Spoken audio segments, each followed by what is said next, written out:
because he knew the squadron commander says, "You want a case of Black Cat wine?" He says, "Sure." And so they shipped it back in the airplane, and they declared it, but they shipped it in a government airplane, and that was the big crisis. So he wouldn't fire the squadron commander, so they fired him. And I said, "Boy, it wasn't your fault. It's terrible." Da, da, da. He says, "Hold it." He said, "I deserved everything I got." He said, "I ran the risk of embarrassing the Air Force." And, you know, he went on to be 4-star general. So take responsibility for problems and expect to be disappointed, expect to be down in the dumps. When I was a wing commander, you want to make general.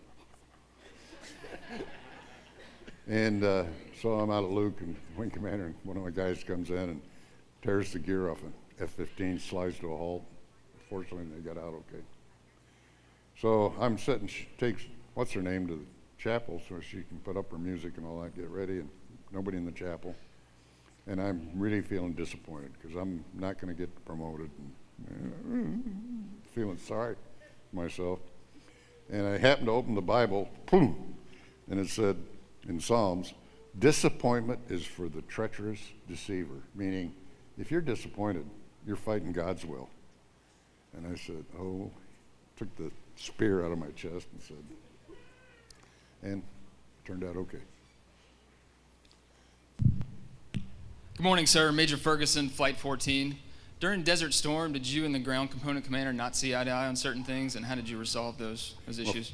Well, first of all, Schwarzkopf was the ground component commander.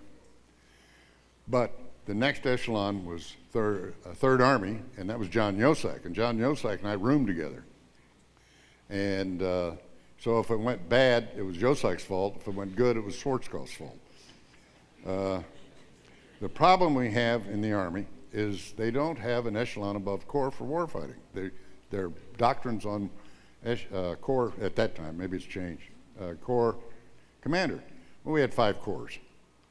We had Gary Luck, who's a great guy, 18th Airborne Corps. Anytime you're dealing with Korean generals, Army generals from Korea, or Army generals from light organizations like Airborne Corps, they understand the value of air power because their life depends on it. When you're dealing with the heavy one, in this case, 7th Corps, they think they are God and everybody works for them. So then we had an Islamic Corps and we had the Marine Corps. The Marine Corps was very good to work with because Walt Boomer, who was the head Marine in Desert Storm, was probably one of the most talented, thoughtful, really great people to work with. So the 7th Corps commander, coming from Germany, in there they play zero-sum games. So in other words, there's 100 sorties of air available to the armies in Europe. Well, if the German Corps is getting air, then I'm not getting air. So what he would do, he'd send me a list of 200 targets he wanted killed because he thought he was going to win the war himself. Gary Luck would send me a list of 2 targets. Yosak said, "I don't know what to do."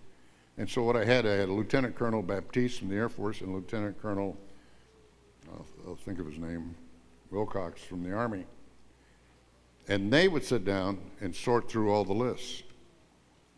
And they'd say, "Okay, hit this one, hit this one." And the other thing we had the advantage over the Army is it took them forever to get any kind of intelligence products. And we were getting them directly from DC. John Warden used to send us a bunch of stuff. And that information was fresh.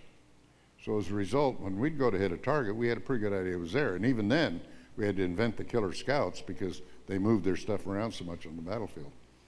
So working with the Army is kind of tough sometimes because they have a different mindset, and within the Army, they have a different mindset.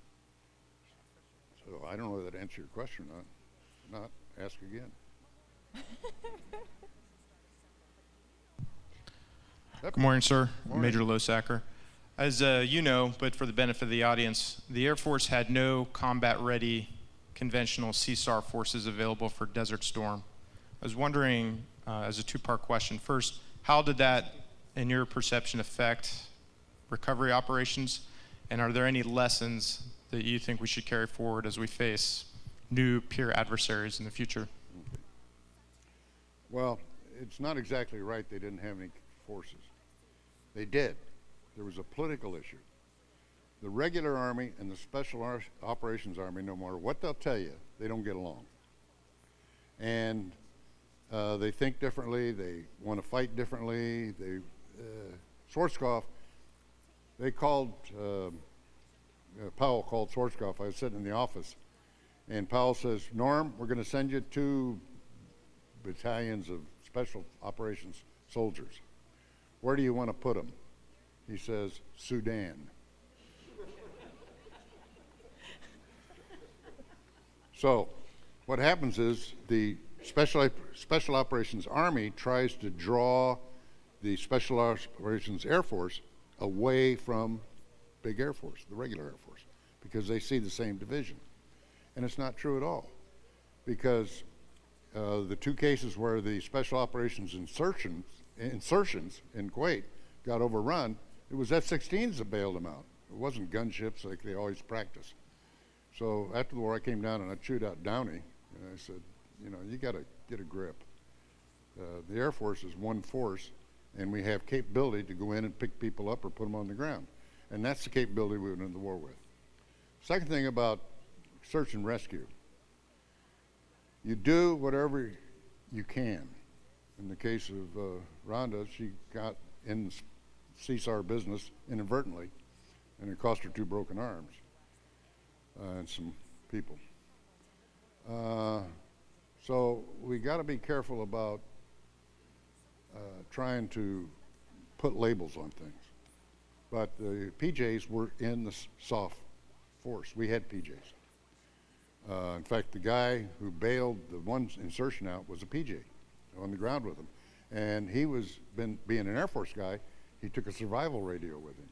So when they had to run away and leave all their radios, they were huddled in a wadi, surrounded by Iraqi forces, getting ready to come in and bayonet them.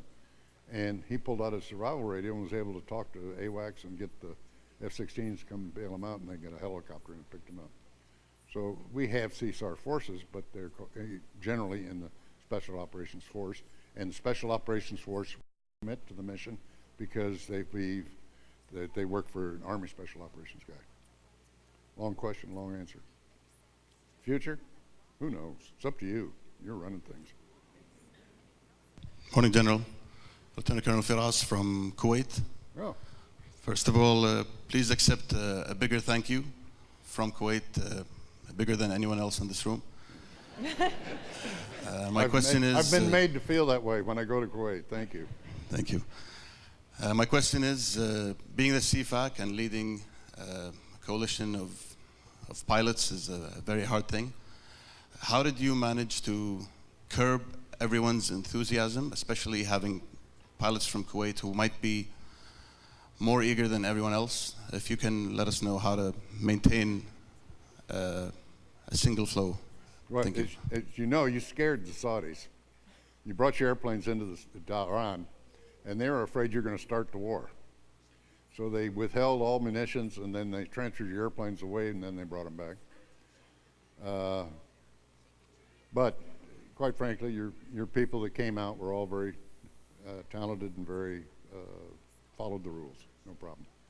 I was worried about the Mirages getting shot down by our forces. So the way we worked that out is you had A4s and Mirages, and we just put the Mirages on the wing of the A4, told them stay close, and that way our F-15 guys will shoot anybody given a chance. Knew that it was a friendly Mirage. I did have one funny experience. The first Scud attack we thought was they might have poison gas in the warhead. So Scud attack. Everybody got up in the TACC. There was a shelter down about 4 floors down into the ground. And they all put on their chem gear and they all went down there. I'm sitting at the table and I noticed the lieutenant colonel from Kuwait was sitting here. He's a great guy. And he has no chem gear. And my chem gear is right there in the sack. So I just sat there and I said, Inshallah. And I was singing my thing, and he looks at me, and I look at him, he looks at me. We're the only 2 people in the room. And I'm not going to leave because he can't leave. He's going to die. And I'm thinking to myself, Horner, you're the dumbest SOB that ever pulling a stunt like this just to make one guy feel good, and you're going to die. And I said, stupid. And there was no gas, so we came out okay.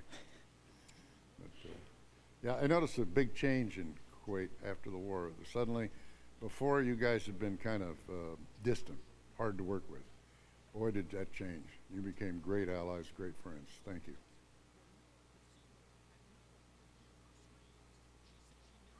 You'll find something about the Arab world. It's very hard to get to know somebody from the Arab world. They're suspicious of Westerners. They've been treated poorly sometimes. Our deep relationship with Israel bothers them because they feel they have to remain true to the Palestinians. But once you make a friend, and word of advice, never lie or share or shade the truth with somebody from the Arab world.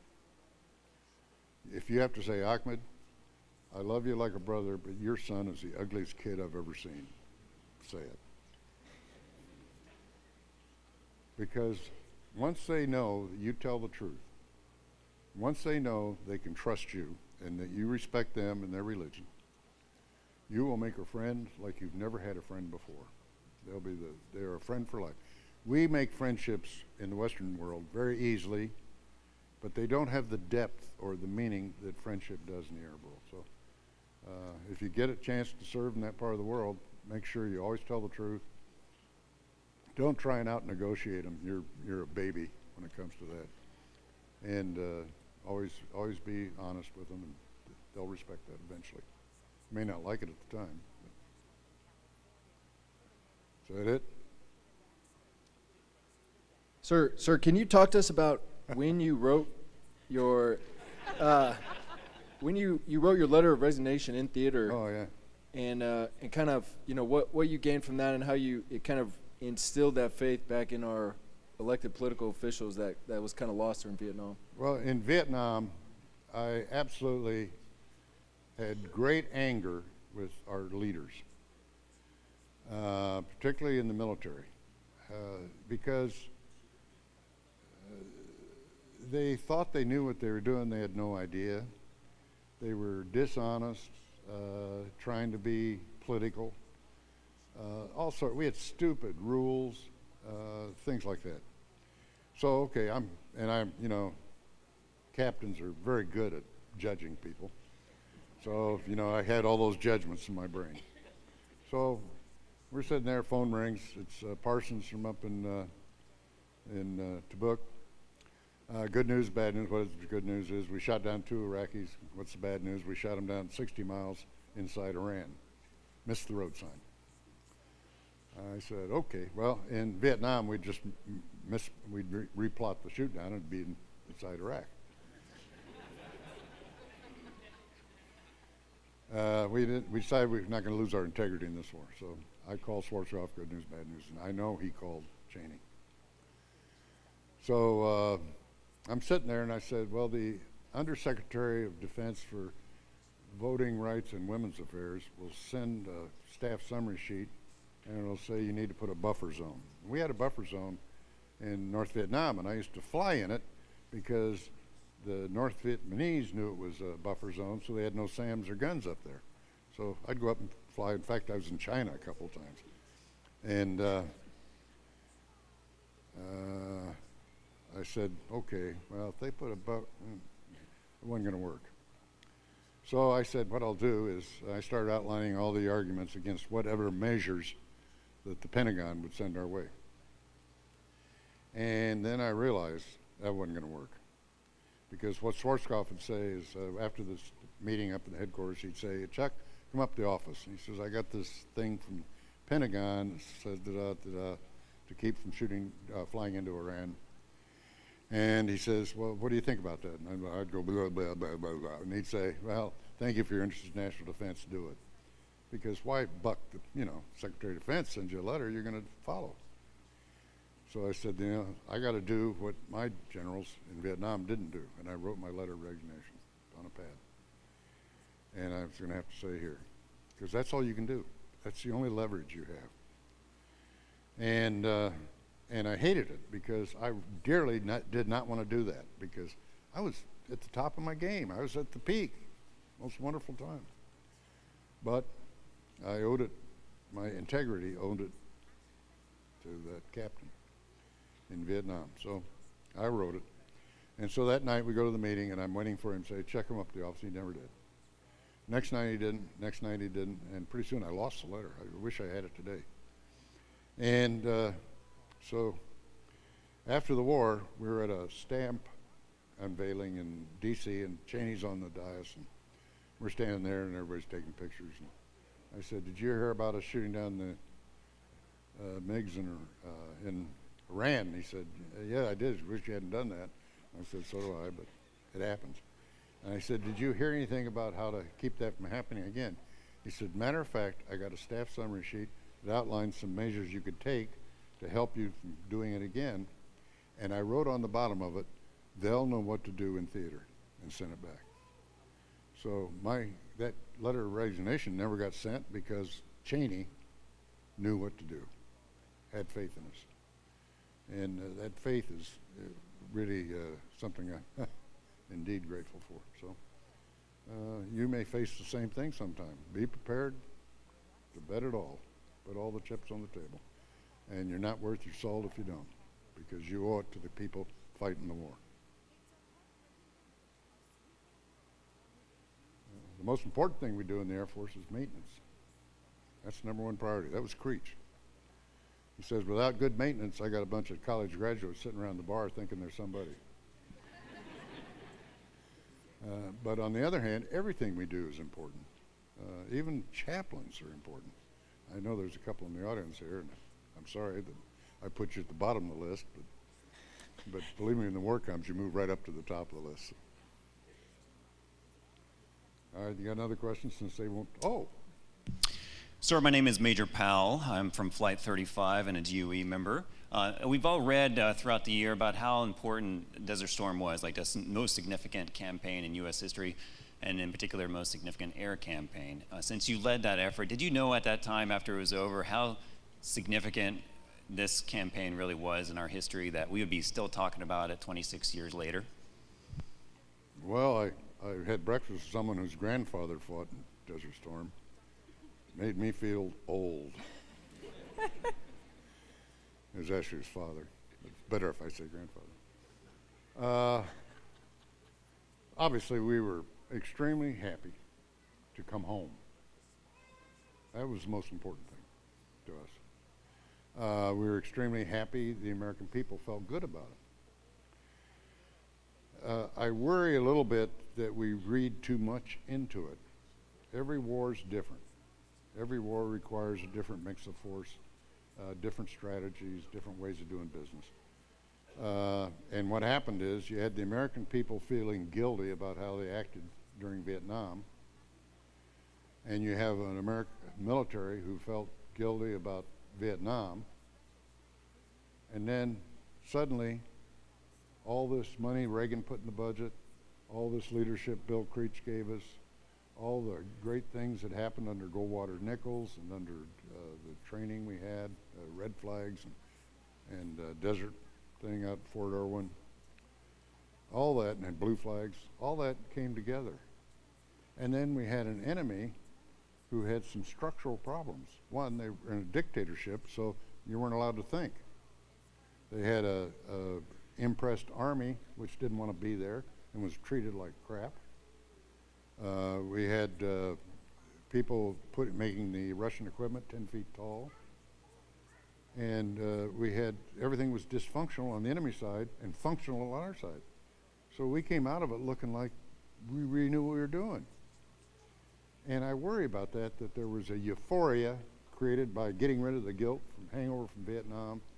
There was low expectations that the guided weapons and the F-15s, 16s, and all the new equipment, jamming pods, weasels, brought to bear.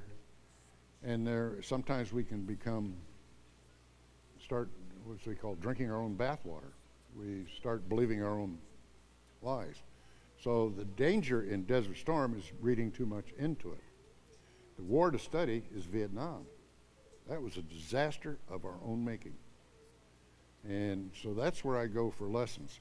I wouldn't go to Desert Storm for lessons, although I think all airmen feel good about Desert Storm because it proved what we always said all along, that if you can get control of the air, you can kick ass. And that's exactly what we did. Is that enough for you? Yes, sir. Microphone 5. Hey, good morning, sir. Major Mansell. You actually kind of answered what I was about to ask, so I'll use your response to ask another question. Okay. After Vietnam, other than resources, what type of training approach did you see used in the Air Force that helped turn us around? Well, for me, personally, blue flag was essential. That's where we learned how to build an ATO. And I'll tell you what, not very many people know how to build an ATO. Fingers Golfing is really worried about that now, that we'll lose that. Red flag, no doubt about it. I was in the basement Pentagon working for Bill Kirk, and we wanted to do red flag, Moody Suitors. And so we're sitting around, how do we sell this? Well, in the 105, going to North Vietnam, we tried to give the guys the first 10 missions out of their 100 in the lower